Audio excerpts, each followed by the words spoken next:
Hello guys, welcome back to my channel. तो पिछले video में हमने ऑफिस मैनेजमेंट में डिस्कस करा था ऑफिस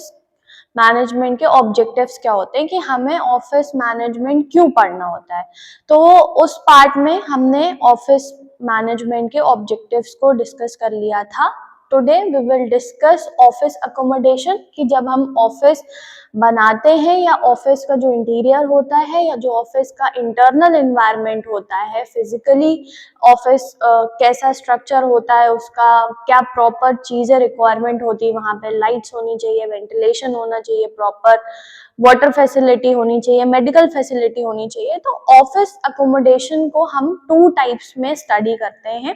पहला आएगा selection of office building,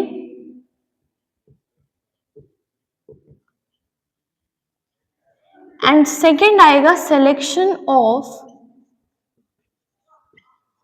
office location. तो जैसे पहले पॉइंट से समझ में आ रहा है that selection of office building means कि हमें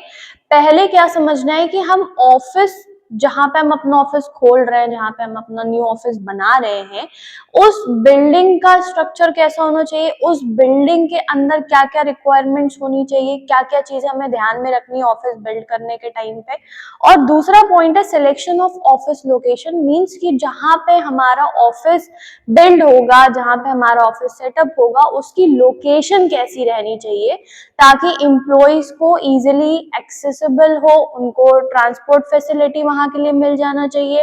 विमेन्स के लिए सेफ्टी पर्पस वाइज में वो लोकेशन सही है या नहीं है। तो दो टाइप से हमने ऑफिस अकोमोडेशन को डिवाइड कर दिया। First one is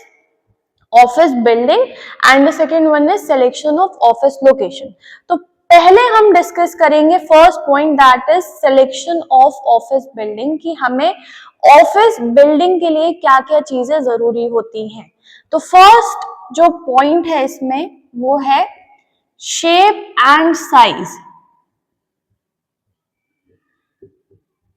first point is shape and size of office building. जो भी ऑफिस बिल्डिंग हम बना रहे हैं उसका बाहरी मींस जो एक्सटीरियर होता है, जो बाहर का उसका स्ट्रक्चर होता है, उसका शेप कैसा होना चाहिए। कई बार होता है ओवल शेप में होता है, कई बार लेंथ काफी होती है, कई बार ब्रेथ में ज्यादा होता है। तो जो भी उसका शेप होता है वो डिसाइड किया जाता है, साइज डिसाइड किया जाता है, जो वहां पे अंदर रूम्स बनेंगे, जो केबिन्स बनेंगे, या फिर जो कैफेटेरिया बनेगा, या एवरीथिंग जो भी वहां पे अलग अलग चीजें बनेंगी उसका साइज क्या रहेगा। तो शेप और साइज पहला जो पॉइंट है वो हमें ध्यान में रखना है कि जब हम बिल्डिंग बनवा रहे हैं या फिर हम कोई बिल्डिंग सिलेक्ट कर रहे हैं तो उसमें रूम्स का, हॉल्स का, केबिन्स का, जो भी अंदर का जो भी इंटीरियर है, जो भी उसका शेप और साइज रहने वाला है, अगर साइज बहुत ज्यादा बड़ा होगा तो उसको मेंटेन करने में इशू हो सकता है। वहां पे हमें फर्नीचर की ज्यादा जरूरत पड़ेगी, लाइट्स की ज्यादा जरूरत पड़ेगी, प्रॉपर वेंटिलेशन होना चाहिए। तो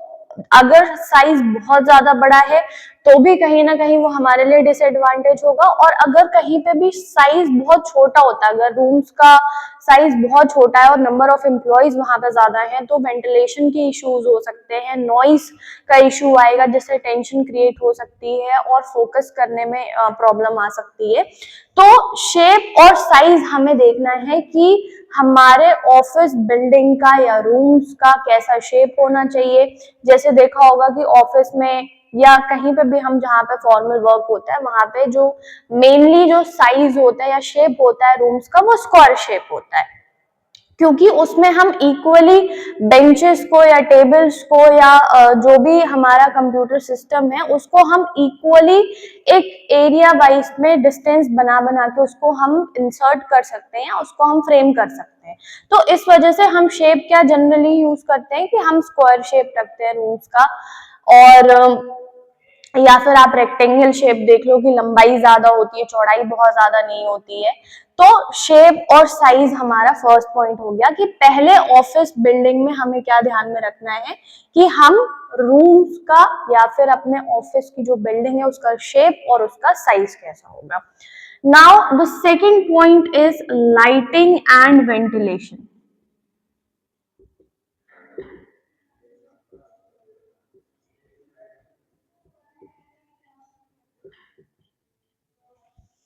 लाइटिंग वेंटिलेशन क्यों जरूरी है? अगर रूम बहुत ज्यादा बड़ा है, नेचुरल लाइट नहीं आ रही है, हम अगर आर्टिफिशियल लाइट यूज कर रहे हैं तो हमें वहां पे प्रॉपर लाइट्स, जो हमारे एम्प्लॉयज हैं जो काम कर रहे हैं उन्हें प्रॉपर लाइट्स हमें प्रोवाइड करनी होगी, क्योंकि अगर डिम लाइट होगी उस वजह से आईज पे बहुत ज्यादा फोकस करना पड़ेगा, आईज फोकस बहुत ज्यादा ध्यान देना पड़ेगा, जिससे आई साइड वीक होने का इशू हो सकता है, हेडेक होने की इशू हो सकती है। तो इस वजह से अगर नेचुरल लाइट आने का सोर्स नहीं है ऑफिस में, प्रॉपर वेंटिलेशन नहीं है थ्रू कॉरिडोर्स या फिर विंडोज होती हैं, तो अगर आपके ऑफिस में बड़ी विंडोज नहीं है, कॉरिडोर नहीं है, बालकनी होती है, अगर बालकनी नहीं है, तो अगर प्रॉपर वेंटिलेशन या नेचुरल लाइट आने का सोर्स नहीं है, तो जो भी लाइट्स आप आर्टिफिशियल लाइट्स यूज कर रहे हो, एलईडी बल्ब्स यूज कर रहे हो, वो उनका कलर भी वाइट में होना चाहिए, या फिर येलो लाइट्स भी काफी सूदिंग रहती हैं आईज के लिए, बट उसके अलावा आप अलग कलरफुल लाइट्स नहीं यूज कर सकते हो, वो आपको अवॉइड करना पड़ेगा। तो आपको ऐसी लाइट्स यूज करनी है जिसके लाइट, उस लाइट के अंदर काम करने से ज्यादा स्ट्रेस ना हो, ज्यादा आईज पे फोकस ना करना पड़े, हेडेक प्रॉब्लम ना हो। और वेंटिलेशन क्यों जरूरी है? क्योंकि जब एक रूम में या फिर एक ऑफिस में या फिर एक जगह पे अगर बहुत सारे नंबर ऑफ एम्प्लॉयज काम कर रहे होते हैं, तो वहां पे वेंटिलेशन का इशू हो जाता है, स्पेशली इन समर्स, कि अगर बहुत सारे लोग काम कर रहे हैं तो अगर प्रॉपर वेंटिलेशन नहीं होगा, एग्जॉस्ट नहीं है, एसी नहीं है, फैन नहीं है, नेचुरल कोई सोर्स नहीं है वेंटिलेशन का, तो कई बार लोगों को घुटन होने लगती है या प्रॉपर ऑक्सीजन नहीं आता है, कई लोगों को हेल्थ इश्यूज भी होते हैं। उस वजह से लाइटिंग और वेंटिलेशन होना बहुत जरूरी है। ऐसा नहीं है कि हम शेप और साइज के चक्कर में या कम स्पेस में ज्यादा लोगों को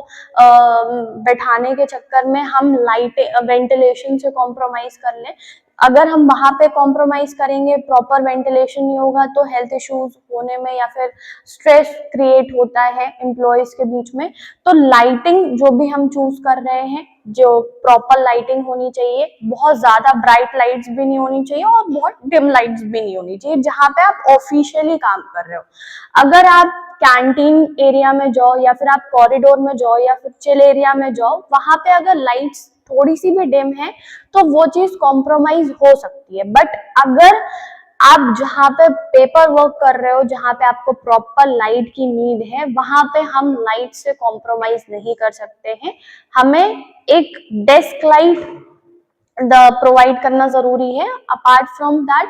फ्लो जो भी आपकी सीलिंग्स पे लाइट लग रही है वो भी प्रॉपर होनी चाहिए, ताकि आईज पे ज्यादा फोकस, स्ट्रेस ना पड़े और ज्यादा उस चीज को ध्यान से देखने की, अगर हम किसी चीज को बहुत ज्यादा ध्यान से देखेंगे, अगर लाइट कम है तो हमारी आईज पे स्ट्रेस पड़ेगा, हमारी आई साइट वीक होगी। तो ये सारी चीजें अवॉइड करने के लिए हमारी जो लाइटिंग है वो हमें ध्यान देना है। सेकेंड थिंग, प्रॉपर वेंटिलेशन होना चाहिए ताकि कोई भी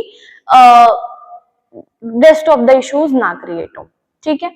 थर्ड पॉइंट हमारा आता है which is convince to customers and employees.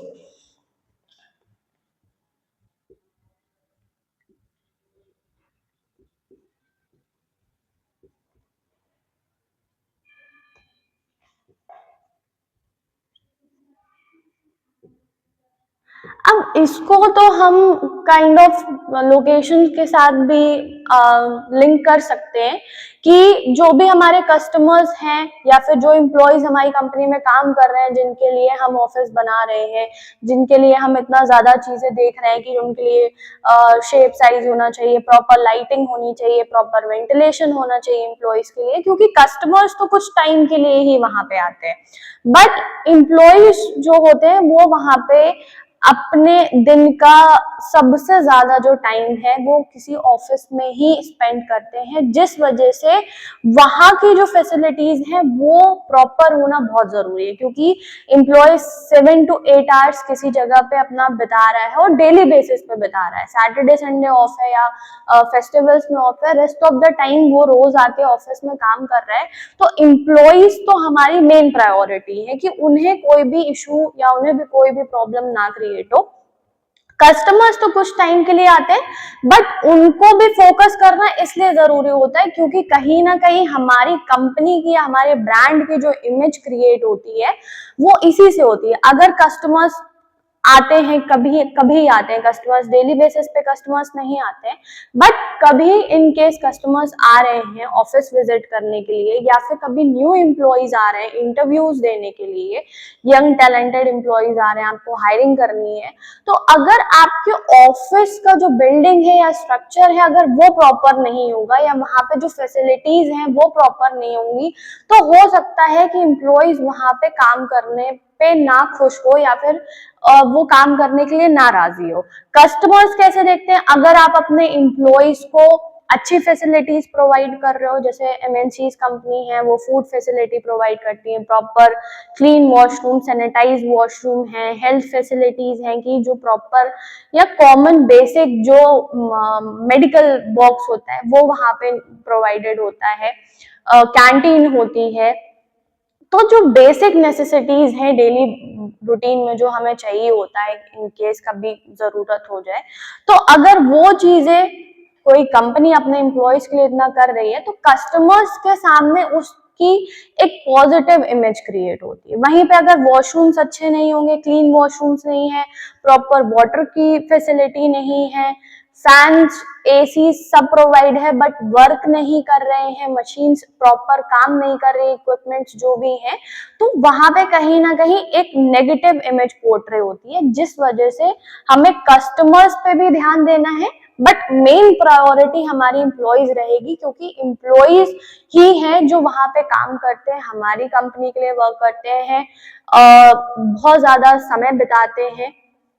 अपने दिन का उस जगह पे, तो एम्प्लॉयज और कस्टमर्स के लिए हमें ये सारी चीजें ध्यान में रखनी होती है। तो ये हमारा थर्ड पॉइंट हो गया, that convenience to customers and employees.